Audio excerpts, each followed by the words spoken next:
So I am rolling right through my Marvel films that came out on August 13th in 4K. Today I am actually reviewing Iron Man 3 in 4K. If you didn't check out my movie review, make sure you check that out before you watch this video right up here.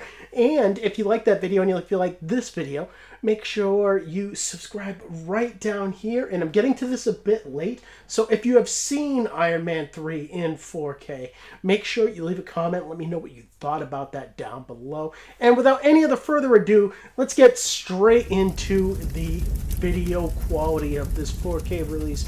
This was actually given a 2K digital intermediate, so this is actually upscaled to 4K, and this is actually the newest Marvel film as far as the Iron Man films. And, what you would expect is the more pristine looking film out of the bunch. And in a way it is, and in a way it isn't. And, detail is pretty strong here.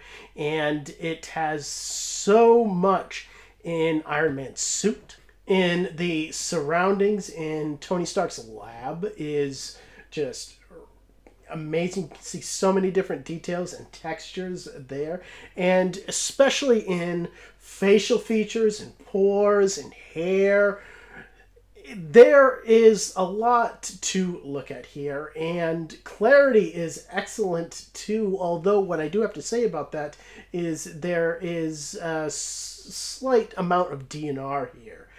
Marvel decided to do quite a bit of DNR to some of these films that came out last month, and this was one of them.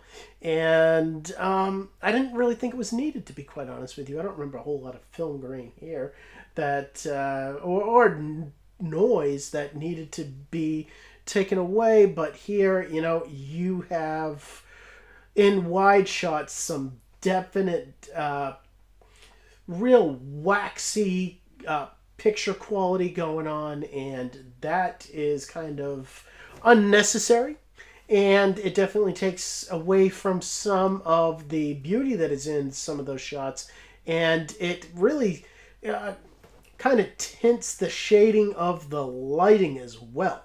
Gives it more of a orange hue than other portions of the movie has, and it really stands out. And on top of that, HDR here is good. Not great, but good. You notice it the most in CGI moments. And, Iron Man's suit is CGI. And explosions, all of that really do pop off the screen. But unfortunately, there is no, real, big spectral highlights moment in this movie. You're not going to need your sunglasses for this one. But what I will say is that there is a decent amount of CGI here that looks good, and along with that, black levels here are excellent. They dip so far into black, and that is awesome. And for that, I am going to give this an 8 out of 10. It isn't the greatest, but it isn't that bad either. And getting into the audio quality here, we are upgraded to a Dolby Atmos mix like all the other films that have been coming out in 4K. And this is a little return to the Atmos effect, but not quite. And, I did have to turn this up about 5 decibels. That is quite a bit. But once I did, it opened up a lot more. But, bass response is slight, but if you turn it up, it does open up quite a bit. And the same goes for speaker separation.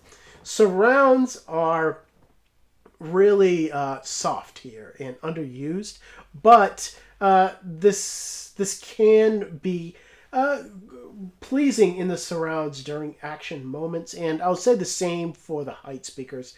Height speakers here are used sparingly, but when they are used very effectively. For instance, I noticed quite a bit of it during the end action scene where all the Iron Man suits are flying above. That is awesome. And during explosion shots, that is always cool. And you know what? For this, I'm going to give this another 8 out of 10.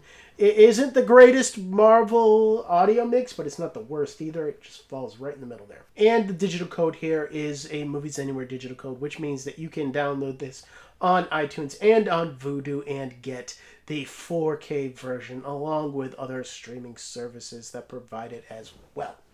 And getting into the special features here, none of them are on the 4K disc. They are all on the Blu-ray disc provided, and what that is kind of stuff that is ancillary. It's kind of lacking. You know, you do get a Marvel one-shot. So this is the Agent Carter one. And then there is an anatomy of the scene. And there is also a short making of doc and deleted scenes, a gag reel, a look at Thor, The Dark World. You know, this is subpar as far as special features goes. I'm actually going to give this a 5 out of 10. So when you get into my last looks at Iron Man 3, you know, this movie wants to subvert your expectations and give you something new, and that's good. But, unfortunately, if you do it the wrong way, it just comes across really unpleasing, and that is how I find this movie. I think that this is an okay action movie. I just don't think it's a good Iron Man movie. It doesn't really display the character of Tony Stark or Iron Man very well. And where he comes across the best is in action moments. I feel like the action in this movie is kind of inventing. But, you know, this has to be more than that. And that is where this movie falls apart. And that is quite sad. And if you didn't see my movie review for Iron Man 3, I actually gave it a 6 out of 10. And when you add up all my scores for Iron Man 3 in 4K Ultra HD, you come out to a 27 out of 40. That is not so good. And that is largely because of the fact that this movie is just kind of in the middle as far as Marvel movies go. And this disc is kind of in the middle as far as the quality of it goes. So if you have to own every Marvel film and if you have to own every Iron Man film, then, you know, go for it. But if you don't, then try to catch this one on a bargain somewhere, because it's not really going to give you a whole lot that you don't already have if you already own the Blu-ray.